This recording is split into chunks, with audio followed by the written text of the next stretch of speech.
Helicopter കയറി കേരളത്തിൽ അങ്ങോളം രണ്ടിടത്ത് മത്സരിച്ച് ഷോ കാണിച്ച മനുഷ്യനാണ് സുരേന്ദ്രൻ. ഒരു സാഹചര്യം വന്നാൽ സുരേന്ദ്രൻ വേർ, അല്ലെങ്കിൽ സുരേന്ദ്രൻ അവിടെ നന്നായി വോട്ട് പിടിക്കും, വളരെ നന്നായി വോട്ട് പിടിക്കും.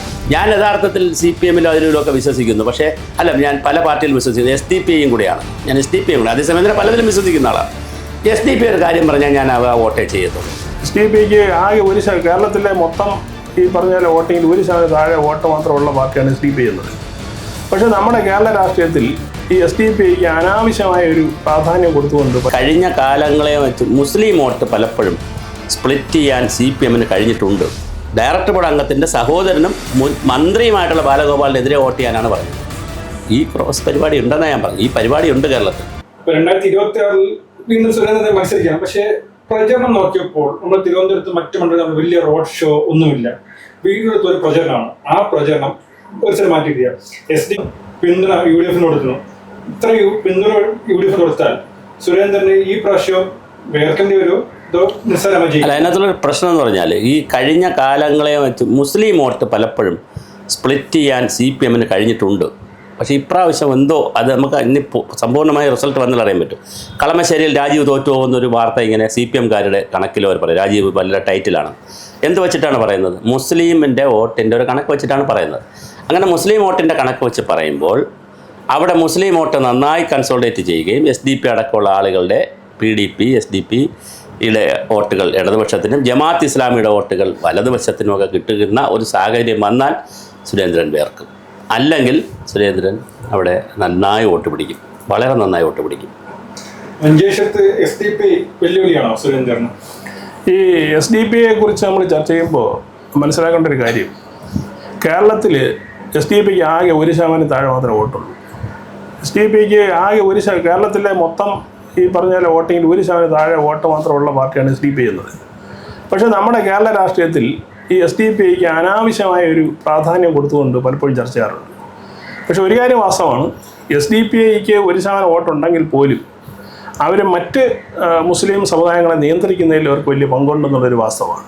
അതിപ്പോൾ ഈ പറഞ്ഞ പോലെ സമസ്ത പോലുള്ള സംഘടനകളാണെങ്കിൽ ശരി, മറ്റ് മുസ്ലിം ഓർഗനൈസേഷനെ എല്ലാം നിയന്ത്രിക്കാനുള്ള ഒരു ശക്തി ഈ SDP-ക്ക് ഉണ്ടെന്നുള്ളത്. SDP-ക്ക് BJP കൂട്ടാൻ പറ്റുമോ?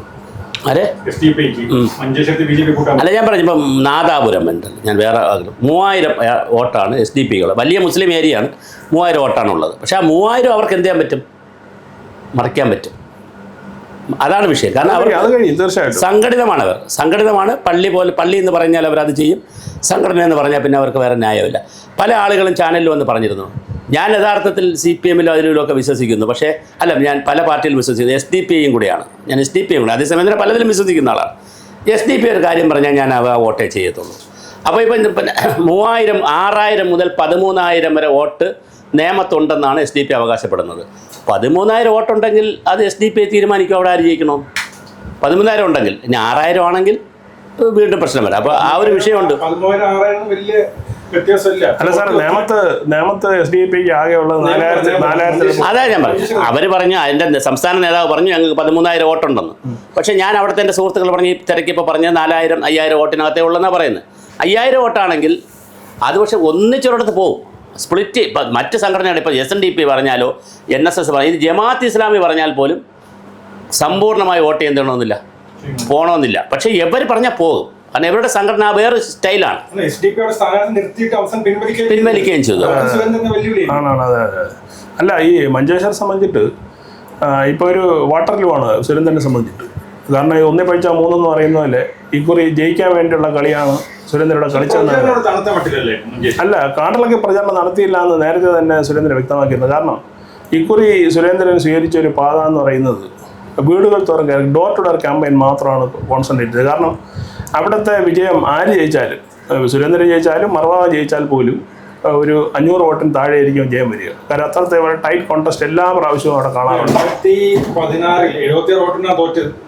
അതെ. അപ്പോൾ അതുകൊണ്ട് അത്തരത്തിലൊരു ചെറിയ വോട്ട് നിർണയമാവുന്നതുകൊണ്ട് തന്നെ ഓരോ വോട്ടുകളെയും വ്യക്തിപരമായി കണ്ട് ഉറപ്പാക്കുന്ന ഒരു ശൈലിയാണ് ഇക്കുറി മുൻ വർഷങ്ങളിൽ വ്യത്യസ്തമാണ്. നമുക്കറിയാമല്ലോ, കഴിഞ്ഞ ഇലക്ഷനിൽ ഹെലികോപ്റ്റർ കയറി കേരളത്തിൽ അങ്ങോളം രണ്ടിടത്ത് മത്സരിച്ച് ഷോ കാണിച്ച മനുഷ്യനാണ് സുരേന്ദ്രൻ. അപ്പോൾ സുരേന്ദ്രന് ആ ഒരു തെറ്റ് പിന്നീട് മനസ്സിലായി. കാരണം അത്രയും വലിയൊരു നരേന്ദ്രമോദിയൊന്നും അല്ല സുരേന്ദ്രനെ തിരിച്ചറിയാൻ കുറച്ച് സമയമെടുത്തു.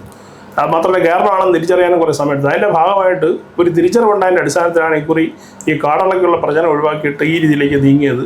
അത് പിന്നെ അദ്ദേഹത്തിന് ഗുണകരമാവുമെന്നാണ് പൊതുവെ അദ്ദേഹം വിലയിരുത്തുന്നത്. അത് മാത്രമല്ല BJPയുടെ കാസർഗോഡ് ജില്ലാ ഘടകം ആ രൂപത്തിലാണ് വിലയിരുത്തുന്നത്.